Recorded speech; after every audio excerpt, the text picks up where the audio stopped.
Good morning, Presbytery. It's good to be with you, and I am delighted to do this little training time with you. This is a stated goal that we all agreed on, and here we are doing it. So here we go. I'm going to move through these slides quickly. If you want a copy of them, let me know, and I'll be happy to email them to you. So why this topic? So we're on the second slide, sorry. Okay, why this topic? We're concerned that many of our small churches have ceased conducting proper nominating process. So this is a reminder that our methods matter. We're aiming to do things decently and in order and by the book. One of the most important committees of the church is the nominating committee. And do you all know what the second most important committee is? Finance. There you go. Now, I'm not saying that was Jesus's order of things. I'm just saying with our human interests, that's where we go. So let's do our best to do our best. So most of what I'll be presenting you today is found in the Book of Order, section G 2.04. I know you all have written that down. So I'm going to go through the first paragraph of that section and break it down. The first principle of officer election is that it is an election by the congregation. And I'll be clear here just by emphasis to say the session may not fill its own vacancies. So if somebody retires or resigns from the session can't just pick somebody and put them on the session. No. It has to be voted on by the congregation. But there's a method to how this happens, right? The how starts with a nominating committee elected by the congregation. For many of us, this may seem incredibly obvious, and you're wondering why on earth I'm covering this.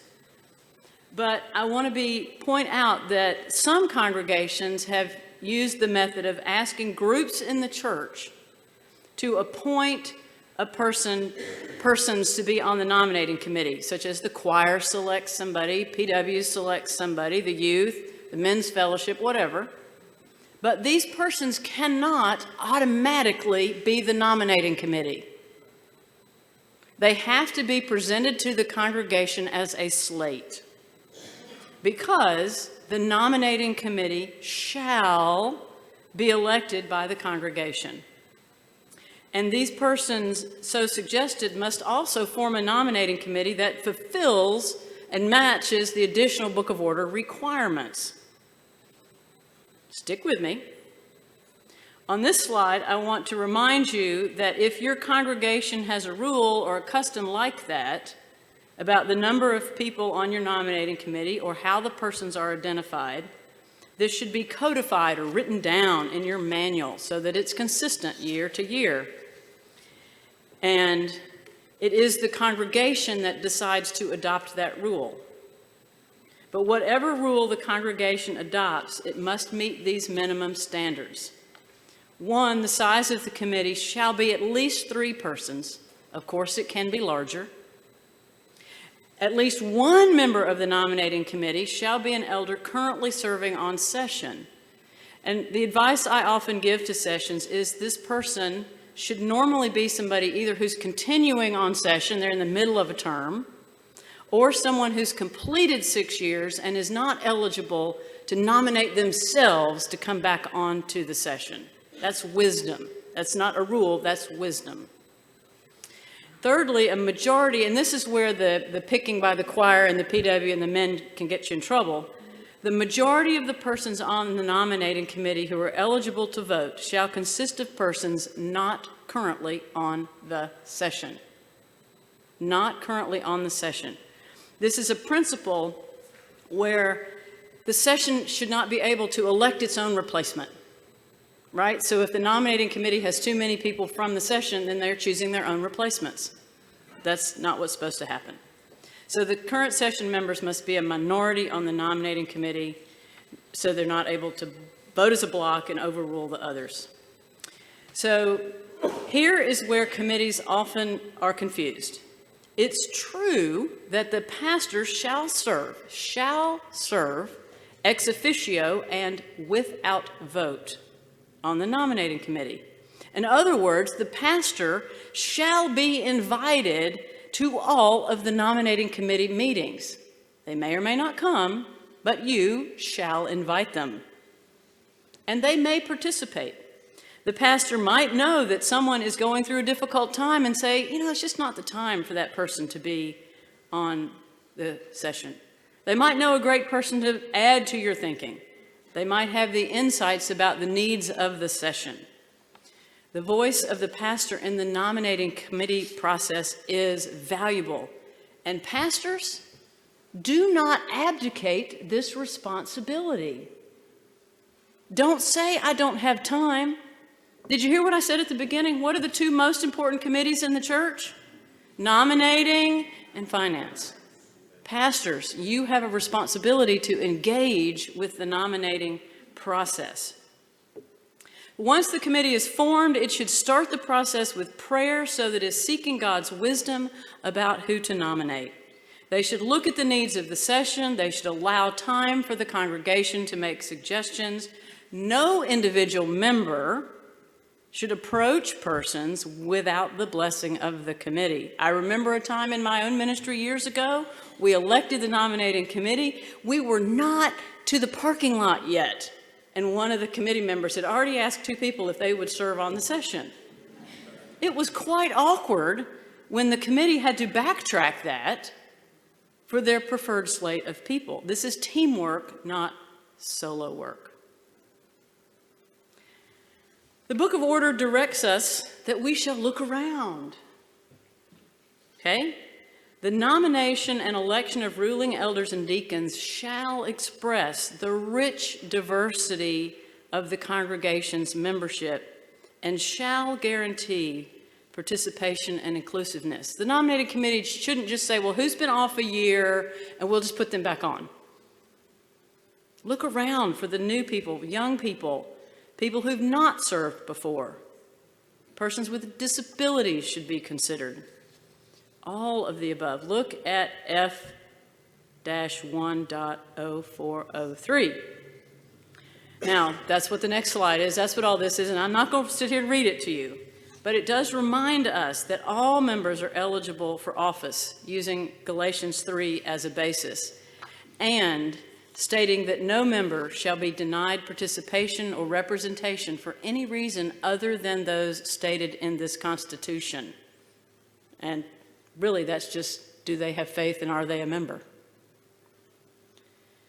So, who should a nominating committee ask to serve as a ruling elder or deacon? The committee is discerning who to ask. That's prayer. That's observing people. That's being wise. Discernment.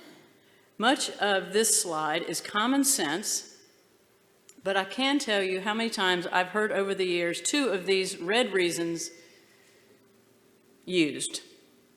We nominated them onto the session hoping this would make them more active in the church. Pastors, this is why you need to be in the nominating committee meeting, right? To say that's not how this works. Let's put them on a committee first and try to get them involved in that way.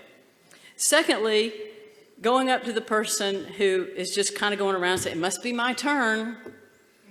I've been this member all this time. I guess there's nobody else. It must be my turn. That's being on the session with a sense of guilt or shame or pressure. And persons feeling this way sometimes, not all the time, but sometimes will bring a negative energy because they felt like they had to do it. It was a chore. Instead, look for people and pray about it who feel called to step up. So let's advance the process. Imagine the nominating committee has a slate of names to bring to the congregation. The session calls the congregational meeting. The congregation may nominate additional persons from the floor. If a vote is counted by the Book of Order, persons are only elected if they receive 50% plus one. Now, that's a lesson for another day, but just briefly, if ballots are cast, 100 ballots cast, and there were 5 people, and 3 of them received 60, 70, 80, or 100 votes, but 2 of them only received 35 or 40 votes, those 2 were not elected, even though there were only 5 people on the ballot. Do you see what I'm saying? Has to be 50% plus 1. And there's a process for that. If you're interested in that, we can talk about it later. Finally, after the election, what happens? there shall be trained, examined, installed. The session, this surprises people, the session, not the pastor, shall make a provision for them to be trained. Now I'm going to say that again. The session, not the pastor and not the presbytery, the session is responsible to ensure that those who've been elected are trained. Remember that every year the presbytery offers you training that you can send your people to, but you need to be sure they have the information and that they go. They must be trained. Your pastor can do it. Your COM liaison can do it. You can partner with another church. You can do it yourselves. You can use the YouTube videos that we have provided for this purpose. But training is required, guess what? Every time someone comes back onto the session. Every time. I know they've been on session 21 years. But things have changed. There are new resources, new contact people in the presbytery. The book of order is different. Every time, train them. Then the session sets the time for ordination and installation. The ordination questions are a great guide for examining potential officers, and the questions are required when? Every time they come back for a new term on the session. They got to answer and affirm those questions. Finally, please review your nominating process so that your church is prayerfully discerning who God is calling into leadership. Let's do all of this nominating and electing decently and in order. I suspect that some of you have heard this presentation go, oh, we got all that down, and others of you are going, oh, we are so far away from that.